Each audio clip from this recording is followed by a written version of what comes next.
আল্লাহ বলেন রহমান রে চিনো না? আর রহমান আল্লামাল কুরআন খলাকাল ইনসান আল্লামাহুল বায়ান। আমি হলাম রহমান, আমি দয়াময়, আমি মেহেরবান। আমার দয়ার কোনো শেষ নাই, আমার মায়ার কোনো শেষ নাই। আমার দয়া ভালোবাসা ছাড়া এই পৃথিবীতে কোনো কিছু হওয়া সম্ভব। ওয়াসিআত রাহমাতি কুল্লা শাই। সব জায়গায় আমার আল্লাহর রহমত আছে না নাই? আল্লাহর রহমত ছাড়া এক ফোঁটা বৃষ্টি আকাশ থেকে জমিনে ঝরে? আল্লাহর রহমত ছাড়া একটা গাছের পাতা মাটিতে পড়ে? আল্লাহর রহমত ছাড়া একটা শ্বাস আমরা ভেতরে ঢুকাতে পারি? আল্লাহর রহমত ছাড়া পৃথিবীতে কিচ্ছু সম্ভব না। চিল্লায় বলেন ঠিক কিনা? আমার আল্লাহর দয়া ভালোবাসা যে কত বেশি আমরা জানি না, আমরা জানি না। আরশের বুকে আল্লাহ বিশাল সাইনবোর্ডে লিখে রেখেছেন সাবাকাত রাহমাতি গাদাবি, সাবাকাত রাহমাতি গাদাবি। এর মানে হচ্ছে আমার রাগের উপরে আমার দয়া বিজয় লাভ করেছে। সাবাকাত রাহমাতি গাদাবি। আমার রাগও আছে, আল্লাহর রাগ আছে না? আমার দয়াও আছে, আল্লাহর দয়া আছে না? আল্লাহ বললেন আমার রাগও আছে, আবার আমার দয়াও আছে। তবে জেনে রেখো আমার রাগের চেয়ে দয়া বেশি।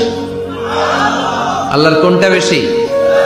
দয়া বেশি। আমাদের পাপ অন্যায় যত বড় হোক, মনে রাখবেন আল্লাহর দয়া তার চাইতেও বড়। নাকি ছোট?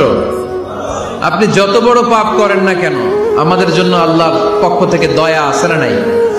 বনি ইসরাইলের এক লোক সিরিয়াল কিলার ছিল, খালি মার্ডার করতো, সিরিয়াল মার্ডার। একটা, দুইটা, তিনটা, 10টা, 5টা করতে করতে করতে করতে 99টা মার্ডার করেছে। কয়টা? এলাকায় আছে নাকি এরকম কেউ? 99টা মার্ডার। কল্পনা করা যায়? 99 জন মানুষকে সে নিজ হাতে হত্যা করেছে। 99 মার্ডার করার পরে তার মনে ভয় আসলো, হায়রে না জানি আল্লাহ আমার সাথে কেমন আচরণ করে আখিরাতে। আমার তওবা আছে কিনা কপালে জানি না, আমার তো ক্ষমা নাই, কি করব আমি? তো সে লোকজনদেরকে জিজ্ঞেস করলো আমার ক্ষমা আছে কিনা, এটা কে বলতে পারবে? আমাকে আল্লাহ মাফ করবে কিনা? তারা সবাই বললো এই এলাকায় এক আল্লাহর ওলি আছে, তার কাছে যাও।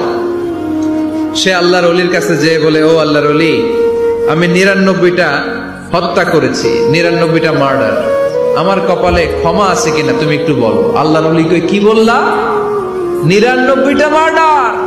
হায় হায় সর্বনাশ, তোর কোনো ক্ষমা নাই। এবার যে মার্ডার করছো কয় আমার যেহেতু ক্ষমা নাই, তোরে বাঁচায় রেখে লাভ কি, তোরেও দিলাম শেষ করে।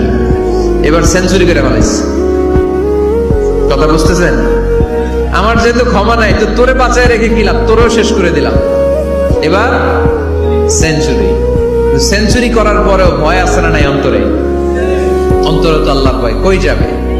খুঁজতে লাগলো কে সমাধান দিতে পারবে। একজন বললো ওই এলাকায় একজন বড় আলেম আছে, ওই আলেমের কাছে যাও। সে আলেমের কাছে যেয়ে বলে, আলেম, আমি 99টা হত্যা করেছি, এখন আমার বড্ড ভয় হয়, আল্লাহ আমারে মাফ করবে কিনা, তুমি একটু আমারে বলো। আলেম বলে, তোমার গুনাহ যত বড়ই হোক, আমার আল্লাহর দয়া তার চাইতেও বড়। তুমি কি পাপ করেছো, কি অন্যায় করেছো?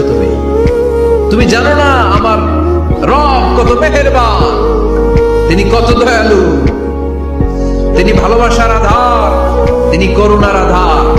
তোমার পাপ অন্যায় যদি হয় খালের পানির সমান, বিলের পানির সমান, আমার আল্লাহর দয়া সাগরের পানির সমান।